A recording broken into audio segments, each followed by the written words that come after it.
Sanju Samsung Rajasthan ৰয়েলৰ অধিনায়ক 11 বছৰ পুৰণি দল এৰি যাব ওলাইছে অইন এটা ফ্ৰেঞ্চাইজিলৈ।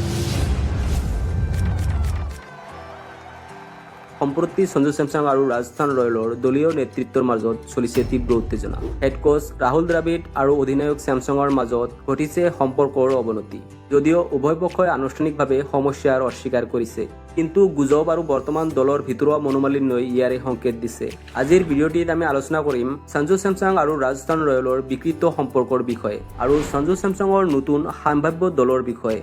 এই বিতৰ্কৰ মূল বিষয়বস্তুসমূহ হ'ল দলৰ ব্যৱস্থাপনা, সিদ্ধান্ত, নেতৃত্বৰ পৰিৱৰ্তন, স্যামসাঙৰ নিজস্ব প্ৰতিক্ৰিয়া আৰু মেনেজমেণ্টৰ প্ৰতি অসন্তুষ্টি।